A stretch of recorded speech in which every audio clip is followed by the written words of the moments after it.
আপনি একবার চিন্তা করেন পৃথিবীর সবচেয়ে ভয়ঙ্কর মানুষ কারা। They are definitely not warriors, they are thinkers. ওইসব মানুষ যারা এই পুরো পৃথিবীটাকে চেঞ্জ করছে, ওইসব মানুষ যারা হিস্ট্রি ক্রিয়েট করছে, ওইসব মানুষ যারা সমাজ ব্যবস্থাটাকে কন্ট্রোল করছে, সোসাইটির দ্বারা ম্যানুপুলেট হয়নি। তারা কোনো ফিজিক্যালি অ্যাক্টিভ ছিলেন না, তারা ছিলেন মেন্টালি লিথাল। সক্রেটিস একজন গ্রেট ফিলোসোফার, তাকে বারবার হত্যা করার চেষ্টা করা হয়। কেন? He was corrupting the youth with curiosity, with the power of questioning. একজন ডেঞ্জারাস থিঙ্কার তারা না যারা কিনা চোখের মধ্যে কালো কাপড় পেঁচিয়ে শুধুমাত্র অর্ডারস ফলো করে। একজন ডেঞ্জারাস থিঙ্কার তারা যারা স্ট্র্যাটেজি অনুযায়ী চলে, কোশ্চেন তুলে, কিউরিয়াস হয়, নিজের উইল, নিজের ইচ্ছার মাধ্যমে রিয়েলিটি চেঞ্জ করে। সো বন্ধুরা, এখন প্রশ্ন হচ্ছে how to become a dangerous thinker. কীভাবে একজন ডেঞ্জারাস থিঙ্কার হওয়া যায় যাকে পুরা দুনিয়া মনে রাখে। আজকের ভিডিওতে এমন কিছু কি পিলার সম্পর্কে আলোচনা করব যেটা আপনাকে একজন কিউরিয়াস পারসন, একজন ডেঞ্জারাস থিঙ্কার হতে সাহায্য করবে। আর আজকের ভিডিওতে কিছু অ্যাকশনেবল স্টেপসও বলবো যেটা আমরা এখন থেকে আমাদের লাইফে ইউটিলাইজ করতে পারি। আর আমি কে আপনাদের এইসব কথা বলার? আমার নাম উদয়, আমি হিস্ট্রি রিসার্চ করি, প্রেজেন্ট অবজার্ভ করি, then I figured it out this things are actually making sense. তাই আমি আমার ভিডিওর মাধ্যমে আপনাদের এই জিনিসগুলো শেয়ার করছি। তো চলুন শুরু করা যাক। ফিলোসফি জিনিসটা এমন না যে কয়েকটা আর্টিকেল পড়লাম, একটু ডিফারেন্টলি চিন্তা করলাম, আর 10জন মানুষের সামনে কিছু কথা বললাম, আর আমি বাকিদের থেকে আলাদা হয়ে গেলাম। না, একদমই না। ফিলোসফি একটা টুল যেটা আপনি আপনার জীবনে ব্যবহার করতে পারবেন, যেটা আপনাকে আপনার লাইফে financially, mentally and socially grow করতে সাহায্য করবে। আজকে আমরা 3টা পিলার্স সম্পর্কে আলোচনা করব যেটা আপনাকে একজন ডেঞ্জারাস থিঙ্কার হতে সাহায্য করবে। তো প্রথমে আসে ব্রুটালি কিউরিয়াস। সব জায়গায় সঠিক প্রশ্ন করার খিদা আমাদের সবার থাকা উচিত। একজন উইক থিঙ্কার সব সময় সব জিনিসই অ্যাকসেপ্ট করে, আর একজন পাওয়ারফুল থিঙ্কার কোশ্চেন তোলে। প্রত্যেকটা গ্রেট রেভলিউশন, প্রত্যেকটা শিফটিং পাওয়ার, কোনো কিছুর অবসান যেখানেই ঘটেছে, আপনি যেটাই দেখেন না কেন, সব কিছু শুরু হয় একটা কোশ্চেনিং এর মাধ্যমে। এমন একটা প্রশ্ন যেটা পুরো দুনিয়া কাঁপিয়ে দেয়। উদাহরণ হিসেবে আপনি গত জুলাই মাসের অভ্যুত্থানটাই দেখে নিন। এটা বাদেও আরেকটা এক্সাম্পল নিন সক্রেটিসের।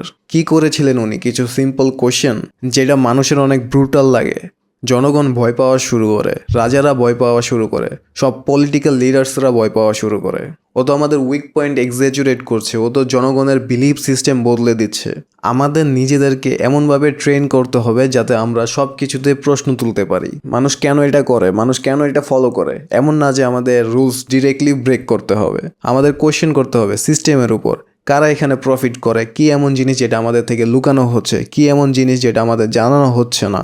এইসব জিনিস মিডিয়াতেও মেনশন করা হয়, কিন্তু ওইখানেও আমরা আমাদের চিন্তা শক্তির ইউজ করি না। নিউজ পেপার একটা হেডলাইন দেয় কোয়েশ্চেন মার্ক দিয়ে, এক্সক্লেমেশন মার্ক দিয়ে, আর মানুষ ওটাকেই বিশ্বাস করা শুরু করে দেয়। সোশ্যাল মিডিয়াতে ওয়ান সাইডেড স্টোরি পড়ে সিচুয়েশন ব্লেম করা শুরু করে, অন্য সাইডে কি হতে পারে ওইটা চিন্তা করে না। কোনো ফেমাস মিডিয়া ব্যাপারটা পোস্ট করলো, প্রচুর পরিমাণে রিয়েক্ট আসলো, কিছু ফ্রেন্ডস নেইবার ব্যাপারটা একনলেজ করলো, এর মানে ব্যাপারটা সত্যি।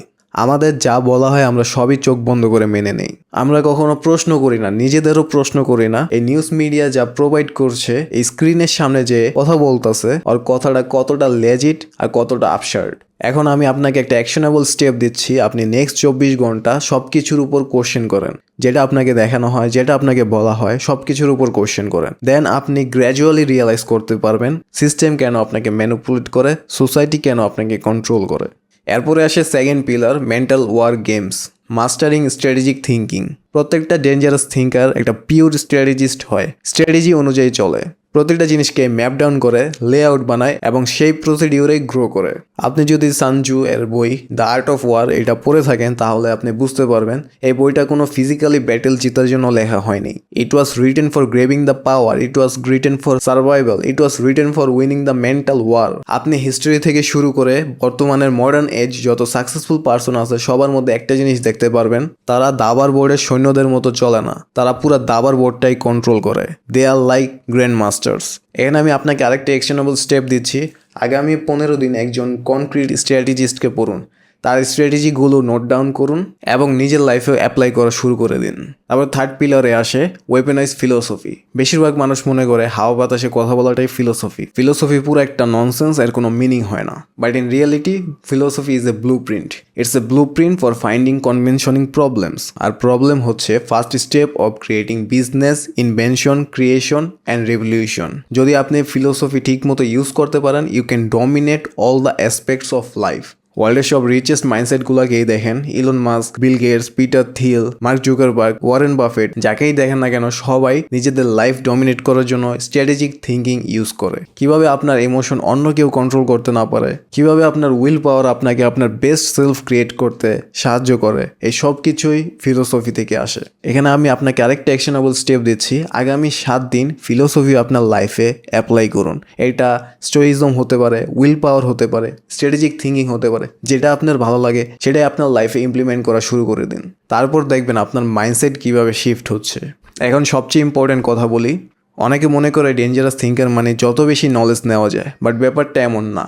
পুরো ব্যাপারটাই ইমপ্লিমেন্ট অ্যান্ড অ্যাকশনের। আপনি যদি নলেজ কখনো কোথাও কাজেই লাগাতে না পারেন, ঠিক জায়গায় ইউটিলাইজই করতে না পারেন, তাহলে সেই নলেজ আপনার কাছে ইউজলেস। সেই নলেজ আপনার কোথাও কাজেই লাগবে না। আপনি একটা নলেজেবল পাপেট হয়ে পড়ে থাকবেন, অথবা কয়েকদিন পর ভুলে যাবেন। প্রচুর পরিমাণে নলেজ অ্যাকোয়ার করা থেকে নলেজ কোথায় কাজে লাগাবেন, কিভাবে কাজে লাগাবেন, কোথায় ইউটিলাইজ করবেন, সেই জিনিসটা জানা সাবস্টেন্সিয়াল।